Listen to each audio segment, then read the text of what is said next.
Well, Adcock Ingram also out with results today. Is it a stock that you look at, Hein? Yes, that is definitely a stock that I look at. I like the idea of spending money on acquisitions, 1.8 billion.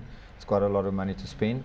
The shares, the profits are also down, but that is more the type of business that I look at in the medicine sector, and especially also the Africa foothold. They're looking. They've said their stated intent is to to increase the exposure outside of South Africa to some 30%. That's correct. How far off that are they at the moment? I see they've got exposure in Ghana and in Kenya at the moment, and then obviously follow through from Kenya into Uganda, East Africa. That's right, but they said that they'd like to expand actually to Latin America, places like that. So that is outside of Africa. So they're looking at other emerging markets, but they're markets. Following Aspen, aren't they? Because it Aspen has aggressively outgrown Adcock Ingram and continues to grow That's aggressively. right. And even from a share price perspective, if you look at Adcock from the beginning of this year to date, we're up around about 24% on Adcock, whereas Aspen is up 39% from a share price perspective. And I think they actually I think they following the cue of Aspen. And they see where the success was, but it's not as if they're pulling out of Africa. I mean, they are very aggressive. They're talking about 100 new medicines that they want to launch in the next year in Africa. They say that South African market is 0.3% of the medicine market in the world, and the rest of Africa another 0.3%. So, and they're getting quite a foothold there. And then to expand into the other markets where Aspen already is, which are also huge emerging markets. And there's a lot of opportunity there. I think it is maybe a share to look at this stage. Are you buying it? I've always liked Aspen quite a lot, but I think that Aspen might be getting full a little bit, and this is a place that you can expand your Is it still wait and see with Adcock, or would you be buying at these levels? I will nibble at these levels. Hi, looking at the broader JSE all share, we've had this discussion before in terms of what you think is going to happen before the end of this year. And with the excess liquidity still very much in play, in fact, some are even saying that QE3 is in the pipeline. It doesn't look as though structurally we're going to see huge changes in the world economy. In fact, other central banks are likely to deploy their own form of quantitative easing with the problems that we're seeing in the Eurozone.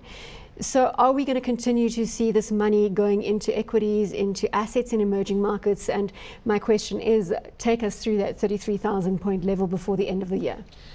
You know what, I was expecting that a little bit earlier in this year, but after the run that we've had in September and October, that's been traditionally down months, it was really quite a big jump and sort of a break of the trend that we've seen in the middle of the year, where we had ups and downs, 1 month up and the next month down. So I expect November and December maybe to be flat to down months, and it looks like that high that we've seen, we've knocked a little bit on the ceiling and we're coming down a bit, but I wouldn't be surprised if we see quite a strong January, February. And looking at Telkom's results out yesterday, headline earnings per share for the half down 5.4%. Telkom has obviously been under pressure in Nigeria. They are now apparently exiting that multi-linked business in Nigeria and focusing on their mobile strategy, ATA in South Africa, hoping to garner 15% of that market in South Africa. Is it achievable? Is it time to look at Telkom at around about 35 Rand? I don't think so. I mean, to write off 5 billion Rand after that knock in Nigeria, for instance, and now to go into the very, very full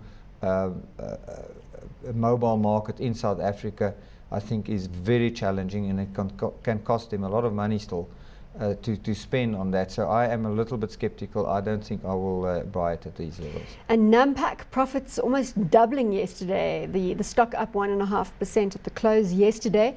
It was trading at 20 Rand. Is this a strong turnaround story for you?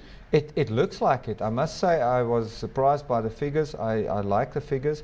You know, usually when you see a packaging company like that go up, it looks like a turn in the economy. Now, we are looking for the swallows that can make the summer, and this might just be one of those. And I think one will have to look at it very closely and also maybe start to nibble on that. Well, we've spoken extensively again about the theme of looking at the developed world and equities in the developed world as compared to South African equities, other emerging market equities that may be fairly valued, if not expensive. Is that still a strategy to employ? Yes, I definitely think so. You know, South African equities are, on my calculations, have outperformed by about 30%. Our offshore equities, and I'm talking about blue chip equities, and it means that there's quite a lot of growth that we can find, you know, abroad, but we must not try to move away from our South African equities. And there, I still like Anglo-American and Billiton. I think if there's a downtrend in it, you should actually get in and load up, because most people are far under exposed to those shares in their portfolios if you compare it to the index. Eskom came out with results today, and they increased their first half revenue by 34%. Net profit surged from 1.1 billion rand in the prior period to 9.5 billion rand, boosted by those higher power tariffs, as we know well as consumers in South Africa. They say that they've secured all the funding that they need for the power expansion program, but the proviso in there is that electricity supply is going to be very tight until 2015. That's still some way off. That's right, and we hope that these profits will be ploughed back into these new plants that they urgently need to build and finish in time.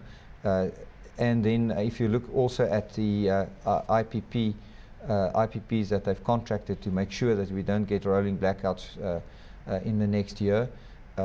It's good news, but I mean, I don't get very overly excited about the profit on that side. I mean, it's a company where you see still excessive costs on salaries and things like that really doesn't go down well with a man in the street who's got to fork out the money for the electricity.